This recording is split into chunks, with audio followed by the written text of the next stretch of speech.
আজকের এই জালসা মাদ্রাসা তাহফিজুল কোরআনের উন্নতিকল্পে। এর পূর্বে আপনারা জালসা শুনেছেন, প্রত্যেক বছরই জালসা হয়, দান খায়রাত আপনারা করেন, এই বছরও দান খায়রাত করবেন, এটা আমরা আশা রাখি। তবে আজকের যেটা বিষয়বস্তু, এমনই বিষয়বস্তু প্রয়োজন মনে করে আপনাদের সামনে আমি বিষয়বস্তুটা চয়েস করেছি। যদিও মাদ্রাসার জালসা, মাদ্রাসা সম্পর্কে আলোচনা হয়েছে, আবার হবেও ইনশাআল্লাহ। সেটা হচ্ছে যে কিছু এলাকার, আমাদের এলাকায় কিছু যেগুলো ছোট ছোট শিরক আছে, ওই সম্পর্কে কিছু আলোচনা করব ইনশাআল্লাহ। ওমা তৌফিকি ইল্লা বিল্লাহ। আল্লাহ তাআলা বলছেন, ওয়ামা ইউমিনু আকসারুহুম বিল্লাহ ইল্লা ওয়া হুম মুশরিকুন। অনেক মানুষ ঈমান লিয়ানা সত্ত্বেও মুশরিক থাকে। কথাটা শুনে একটু আলাদা মনে হবে। ঈমান লিয়ানা সত্ত্বেও অনেক মানুষ মুশরিক থাকে। এর অর্থ কি? এর অর্থ এবার আপনাদেরকে দেখাচ্ছি। সব প্রথম জানা দরকার যে শিরক কাকে বলে। শিরক মানে আল্লাহর ইবাদত করতে হয়, আল্লাহর ইবাদত করে আল্লাহর ইবাদতের সঙ্গে সঙ্গে অন্য কাউরি ইবাদত করা, কিংবা আল্লাহ ব্যতিরিক্ত কাউরি ইবাদত করা। আল্লাহর সামনে সাজদা করতে হয়, আল্লাহর সামনে সাজদা না করে অন্য কাউরির সামনে সাজদা করা, কিংবা আল্লাহর যে গুণাবলী, ওই সব গুণাবলীগুলো কোনো মানুষের মধ্যে, কোনো মাখলুকের মধ্যে মনে করা, একে শিরক বলা হয়। শিরকের দুটো প্রকার আছে, একটা হচ্ছে শিরকে আকবার, একটা শিরকে আসগার। শিরকে আকবার করলে পারে ইসলাম থেকে খারেজ হয়ে যায়, ওই সম্পর্কে আলোচনা করব না। শিরকে আসগার সম্পর্কে আলোচনা করব। শিরকে আসগার মানে যেগুলোকে আমরা ছোট শিরক বলি, কিন্তু তার গুনাহটা হচ্ছে বড়, গুনাহটা বড়, কাবিরা গুনাহ। নামটা হচ্ছে শিরকে আসগার মানে ছোট শিরক, কিন্তু গুনাহটা হচ্ছে বড়। অনেক শিরকে আসগার আছে। রাসূলুল্লাহ সাল্লাল্লাহু আলাইহি ওয়াসাল্লাম বলছেন যে আমি সব চাইতে বেশি ভয় করি আমার উম্মতের ওপরে, ইন্না আখওয়াফা মা আখাফু আলা উম্মতি আশ-শিরকাল আসগার। আমি আমার বান্দার ওপরে যেটা ভয় করি সব চাইতে বেশি, সেটা হলো ছোট শিরক। আর ছোট শিরকটা কি? ওই হাদিসে বলা হয়েছে রিয়া, দেখাবার জন্য কাম করা। যে কোনো কাম, যে আল্লাহর ইবাদত করবে দেখাবার জন্য, কোনো ইবাদত, কোনো বান্দেগি আল্লাহর জন্য করতে হয়, সেটাকে আল্লাহর জন্য খালেস না করে দেখাবার জন্য করা। যেমন হয়তো কোনো মানুষ নামাজ পড়ে না, মানুষ এসে, কুটুম এসে বাড়িতে, তো লোটা বদনা নিয়ে চলে গেল নামাজ পড়তে, তো এটা শিরক হয়ে গেল। রাসূলুল্লাহ সাল্লাল্লাহু আলাইহি ওয়াসাল্লাম বলছেন, মান সাল্লা ইউরাই ফাকাদ আশরাকা। যেই ব্যক্তি মানুষ দেখাবার জন্য শিরক করলো, সে নামাজ পড়লো, সে শিরক করলো। যেই ব্যক্তি মানুষকে দেখাবার জন্য নামাজ পড়লো, সে শিরক করলো। মান সামা ইউরাই ফাকাদ আশরাকা। যেই ব্যক্তি মানুষকে দেখাবার জন্য রোজা রাখলো, সে শিরক করলো। মান তাসাদ্দাকা ইউরাই ফাকাদ আশরাকা। যেই ব্যক্তি মানুষকে দেখানোর জন্য সাদকা করলো, সেও শিরক করলো। তো মানুষ দেখানো যে কোনো কাম, যে কোনো ইবাদত করা, এটা একটা শিরক। আরও আছে, যেমন আমাদের দিকে অনেক মানুষকে দেখবেন যে হয়তো কবজিতে ধাগা বেঁধে নিয়েছে, কবজিতে ধাগা বেঁধে রাখছে, কেনে? কবজি লড়ে গেছে। বা কোমরে ধাগা বেঁধে দেয়, বাচ্চা ছেলেদের কোমরে ধাগা বেঁধে দেয়, বা হাতে ধাগা বেঁধে দেয়, গলাতে ধাগা বেঁধে দেয়, রোগ মুক্ত করার জন্য। রোগ হবে না, রোগ ভালো হবে যার কারণে। কিংবা তাবিজ বেঁধে দেয় হাতে, কিংবা লটকে দিল গলাতে, রোগ ভালো করার জন্য। এইগুলো কি? এগুলো হচ্ছে শিরক, এগুলো শিরকে আসগার। রাসূলুল্লাহ সাল্লাল্লাহু আলাইহি ওয়াসাল্লাম বলছেন যে মান তাআল্লাকা তামিমাতান ফাকাদ আশরাকা। যেই ব্যক্তি তাবিজ লটকাইলো, সেই ব্যক্তি শিরক করলো। এই হাদিসটা রাসূলুল্লাহ সাল্লাল্লাহু আলাইহি ওয়াসাল্লাম কখন বলেছিলেন? মুসনাদ আহমদে একটা হাদিস আছে যে 10 জন লোকের একটা জমাত রাসূলুল্লাহ সাল্লাল্লাহু আলাইহি ওয়াসাল্লামের কাছে এলো। রাসূলুল্লাহ সাল্লাল্লাহু আলাইহি ওয়াসাল্লাম সকলের সঙ্গে বেয়াত করছেন, হাত মিলেছেন। তো হাত মিলাতে মিলাতে 10 জনের মধ্যে 9 জনের সঙ্গে হাত মিলাইলেন আর একজনের সঙ্গে হাত মিলাইলেন না। তো সাহাবা একরাম জিজ্ঞাসা করলেন, আল্লাহ রসুল বায়াতা তিসা, 9 জনের সঙ্গে আপনি হাত মিলাইলেন, ও আমসাকতান হাদা, আর এই লোকটার সঙ্গে হাত মিলাইলেন না, কি ব্যাপার? তো রাসূলুল্লাহ সাল্লাল্লাহু আলাইহি ওয়াসাল্লাম বললেন, ফাইন্না আলাইহি তামিমা, এর শরীরে তাবিজ লটকা আছে, যার কারণে আমি হাতটা মিলাইলাম না। ওই লোকটা কত ভালো ছিল, যখন জানতে পারলো যে আমার শরীরে তাবিজ থাকার কারণে রাসূলুল্লাহ সাল্লাল্লাহু আলাইহি ওয়াসাল্লাম হাত মিলাইলেন না, তাবিজটা খুলে ফেলে দিল। তখন রাসূলুল্লাহ সাল্লাল্লাহু আলাইহি ওয়াসাল্লাম ওর সঙ্গে হাত মিলিয়ে নিলেন। তো কী বুঝতে পারা গেল? তাবিজ, যে কোনো ধরনের তাবিজ হোক, লটকাটা শিরক। তখন রাসূলুল্লাহ সাল্লাল্লাহু আলাইহি ওয়াসাল্লাম বলেছিলেন, মান তাআল্লাকা তামিমাতান ফাকাদ আশরাকা, যে ব্যক্তি তাবিজ লটকে দিল সেই ব্যক্তি শিরক করলো। তো আরেকটা হাদিস আছে যে তাবিজ আপনি লেখা গাছগাছাড়ি হোক বা যে কোনো জিনিস হোক বা কোরআনের আয়াত হোক, কোরআনের আয়াত যদি তাবিজ লটকান, কোরআনের আয়াত লেখা তাবিজ ভরে লটকান, তাহলে এটা শিরক হবে না, কিন্তু এটা হবে নাজায়েজ, এটাও নাজায়েজ। কোরআনের আয়াত লেখে তাবিজ বেঁধে লটকে দেওয়া এটাও নাজায়েজ। আর কোরআনের আয়াত ছাড়া অন্য কিছু গাছগাছাড়ি হোক বা আরও কোনো জিনিস লটকা যখনই লটকে দেবেন তো সেটা হয়ে যাবে শিরক। গাছগাছাড়ি লটকাবেন, অনেকে জিজ্ঞাসা করে যে গাছগাছাড়ি বেঁধে লটকা যাবে কি যাবে না, খাস করে আমার মা বোনেরা জিজ্ঞাসা করে। তো গাছগাছাড়ি লটকাও চলবে না। রাসূলুল্লাহ সাল্লাল্লাহু আলাইহি ওয়াসাল্লাম বলছেন যে মান তাআল্লাকা শাইয়ান ওয়াক্কালা আলাইহি, কোনো ব্যক্তি কোনো জিনিস লটকে নিল, কোনো জিনিসের সঙ্গে সম্পর্ক রাখলো, ওকে লটকে নিল গলাতে বা হাতে, তো তারই সুপ্রদ করে দেবে, আল্লাহ তাআলা তার জিম্মেদারি নেবে না। মানুষ আমরা এখানে এসেছি আল্লাহর জিম্মেদারিতে এসেছি, আল্লাহ আমাদেরকে এখানে নিয়ে এসেছে, যেখানে সেখানে আমরা যাচ্ছি আল্লাহর জিম্মেদারিতে যাচ্ছি। কিন্তু যদি কেউ তাবিজ লটকা নিল, গাছগাছাড়ি লটকা নিল, তো তখন কিন্তু আল্লাহ জিম্মেদারি নেবে না। সে অ্যাক্সিডেন্ট হতে পারে, তার পা ভেঙে যেতে পারে, আর কি হাত ভেঙে যেতে পারে, আরও কিছু হতে পারে।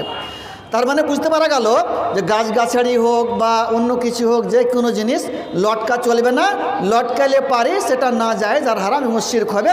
আর কোরআনের আয়াতের দ্বারা যদি তাবিজ লটকা যায় তো সেটা শিরক হবে না, সেটা হবে না জায়েজ। আমার মা বোনদেরকে দেখবেন, বাচ্চা ছেলে কাঁদছে, তো কী করবে? তো না অমুক জনের কাছে যেতে হবে, অমুক মৌলবি সাহেব আছে, একটা তাবিজ লটকে দিবে, তাবিজ বেঁধে দিবে, লিখে দিবে, তাবিজটা লটকে দিলে গলাতে বেঁধে দিলে পারে কান্নাটা বন্ধ হয়ে যাবে। তো এই যে তাবিজ লটকার শিরকের গুনাহটা কাকে হবে? আমার মা বোনদেরকে হবে, বাচ্চাদেরকে তো হবে না, বাচ্চা তো গুনাহ নাই বাচ্চার, তো ছোটো বাচ্চা কিছু তো জানে না, গুনাহ হবে আমার মা বোনদেরকে। তো বাচ্চা ছেলে কান্নাকাটি করলে পরে কি করতে হবে? ওই তাবিজ বাঁধা চলবে না, সূরা ফাতিহা পড়ে, সূরা নাস ফালাক পড়ে ফুঁক দিতে হবে। এই পদ্ধতি এখতিয়ার করতে হবে। হয়তো তাবিজটা লটকাবেন, নিয়ে এসে হাতে বাঁধবেন, গলায় বাঁধবেন, তো কান্নাকাটি বন্ধ হয়ে যেতে পারে, কিন্তু ওই তারিকাতে এলাজ করা চলবে না, ওটা না জায়েজ তারিকা এলাজের। আর সূরা ফাতিহা পড়ে বা সূরা নাস ফালাক বা হাদিসের দোয়া, কোরআনের আয়াতের দ্বারাতে যদি ফুঁক দেন, তাহলে এটা রাসূলুল্লাহ সাল্লাল্লাহু আলাইহি ওয়াসাল্লামের সুন্নাত তারিকা। রাসূলুল্লাহ সাল্লাল্লাহু আলাইহি ওয়াসাল্লামকে রোগ হতো তো জিবরাইল আলাইহিস সালাম এসে ঝাড়ফুঁক করতেন, রাসূলুল্লাহ সাল্লাল্লাহু আলাইহি ওয়াসাল্লামের কাছে কোনো রোগী নিয়ে আনা হতো তো রাসূলুল্লাহ সাল্লাল্লাহু আলাইহি ওয়াসাল্লাম ঝাড়ফুঁক করতেন। তো ঝাড়ফুঁক করে এলাজ করা, ওষুধ খেয়ে এলাজ করা, এগুলো শরঈ পদ্ধতি এলাজের। তাবিজ লটকা এলাজ করা এটা না জায়েজ তারিকা, এই তালিকাতে এলাজ করা চলবে না, যদিও রোগ ভালো হয়। ওরকমই হাতে ধাগা বাঁধা, এই সম্পর্কে সুনান আবু দাউদে হাদিস আছে, সুনান ইবনে মাজাতে আছে, আর মুস্তাদরাক হাকিমে আছে। আব্দুল্লাহ ইবনে মাসউদ রাদিয়াল্লাহু তাআলা আনহুর আদত ছিল, যখন উনি বাড়িতে ঢুকতেন তো গলা খাকারি দিয়ে ঢুকতেন। তো একদিনকার ঘটনা, উনি বাড়িতে ঢুকছেন আর গলা খাকারি দিয়েছেন। ওই সময়তে উনার স্ত্রীর কাছে একজন মহিলা ছিল। মহিলার কাম কি ছিল? কোনো মানুষকে জ্বর হলো বা কোনো রোগ হলো, ধাগা পড়ে তার গলাতে বেঁধে দিল বা হাতে বেঁধে দিল। আর ওই সময়তে আব্দুল্লাহ বিন মাসউদ যখন গলা খাকারি দিয়েছেন তো বুড়ি তখন খাটের তলে লুকিয়ে গেছে। খাটের তলে লুকাটা সুনান আবু দাউদে নেই, অন্য জায়গাতে আছে। আল্লামা আলবানী হাদিসটাকে সহি বলেছেন। এবার আব্দুল্লাহ বিন মাসউদ রাদিয়াল্লাহু তাআলা আনহু বাড়িতে ঢুকলেন, বাড়ি গেলেন, আর স্ত্রীর কাছে বসে তাবিজ ধাগা বাঁধা দেখতে পেয়ে নিলেন, শরীরে বা গলায় বা হাতে ধাগা বাঁধা আছে। তখন জিজ্ঞাসা করছেন আব্দুল্লাহ বিন মাসউদ উনার স্ত্রীকে, কি ব্যাপার? তো উনার স্ত্রী বলছে যে শাইউন রুকিয়া লিফি, ঝাড়ফুঁক করে দেওয়া হয়েছে, আমাকে জ্বর হয়েছে না, এই জ্বর ভালো করার জন্য ঝাড়ফুঁক করে দেওয়া হয়েছে। আব্দুল্লাহ ইবনে মাসউদ তখন বলছেন যে আনতুম আলু আব্দুল্লাহ, তোমরা আব্দুল্লাহ ইবনে মাসউদের স্ত্রী, আগনিয়া ও আনিস শিরক, শিরক করা চলবে না, তোমরা শিরক থেকে বেপরোয়া। তখন উনি বলছেন, ওনার স্ত্রী, এটা শিরক বলছেন আপনি, শিরক হবে তো ভালো কেনে হয়েছে? শিরক যদি হবে তো ভালো কেনে হয়েছে? এটা হলো প্রশ্ন। তখন আব্দুল্লাহ ইবনে মাসউদ রাদিয়াল্লাহু তাআলা আনহু বলছেন যে দেখো, ওনার স্ত্রী দলিল দিলেন যে শিরক যদি হবে তো ভালো কেনে হয়েছে। দলিল কি দিচ্ছেন যে লাকাদ কানাত আইনি তাকযিফু, আমার চোখ উঠতো তো আমি যেতাম অমুক ইহুদির কাছে, আর আমাকে ঝাড়ফুঁক করে দিত, যখন ঝাড়ফুঁক করে দিত তো আমার চোখ ভালো হয়ে যেত। তো শিরক যদি হবে তো ভালো কেনে হয়েছে, এটা হলো দলিল ওনার স্ত্রীর। তখন উনি বলছেন যে দেখো, তোমার চোখ উঠেছিল, শয়তানে ঘোঁচা দিছিল, শয়তানে ঘোঁচা দেওয়ার কারণে তোমার চোখ উঠেছিল। আর ওই ইহুদি যখন শিরকিয়া শব্দ বলে ঝাড়ফুঁক করলো তো চোখে ঘোঁচা দেওয়া শয়তান বন্ধ করে দিল, আর তোমার চোখটা ভালো হয়ে গেল। তোমাকে ওই ইহুদির কাছে যেতে হতো না, তোমাকে ওই কথাগুলো বলতে হতো যেই কথাগুলো রাসূলুল্লাহ সাল্লাল্লাহু আলাইহি ওয়াসাল্লাম বলতেন। কি বলতেন? রাসূলুল্লাহ সাল্লাল্লাহু আলাইহি ওয়াসাল্লাম বলতেন, আল্লাহুম্মা আযহিবিল বাস রব্বান নাস ইশফি আনতাস শাফি লা শিফা ইল্লা শিফাউকা শিফাআন লা ইউগাদিরু সাকামা।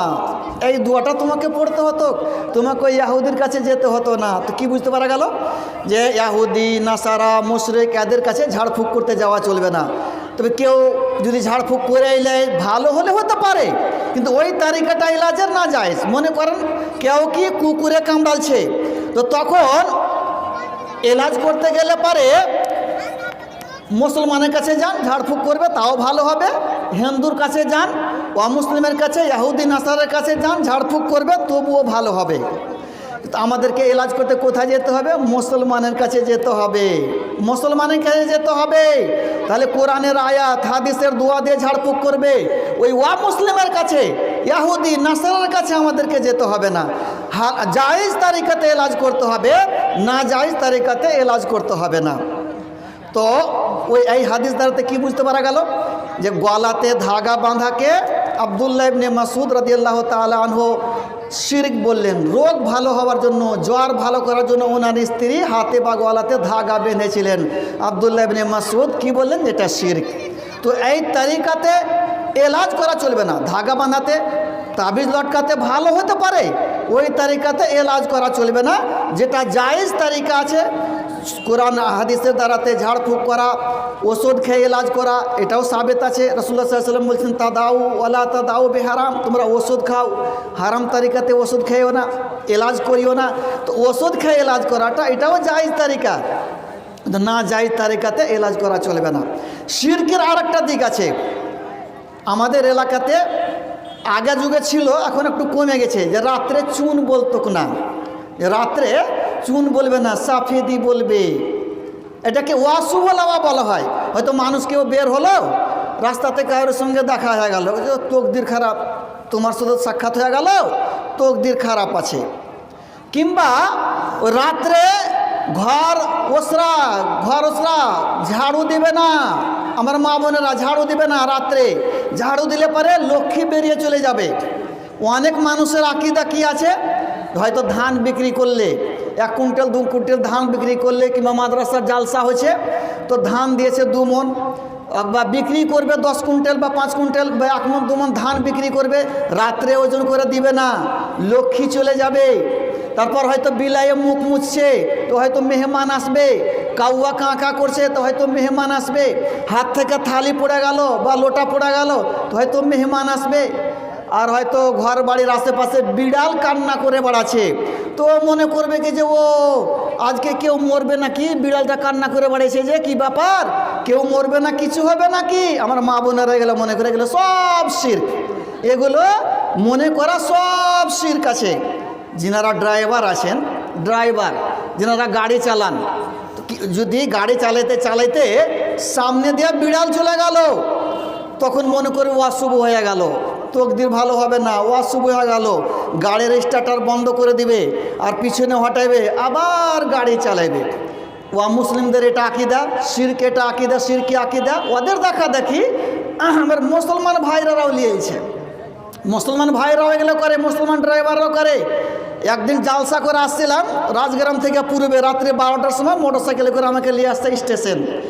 আস্তে আস্তে এক জায়গাতে গাড়ি খাড়া করে দিয়েছে রাস্তায়, মেন রোডে। কি ব্যাপার? যে মোল্লা দেখলে না বিড়াল চলে গেল।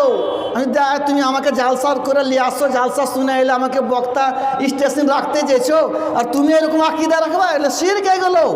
বিড়াল গেল তো কী হলো? কিছু হবে না।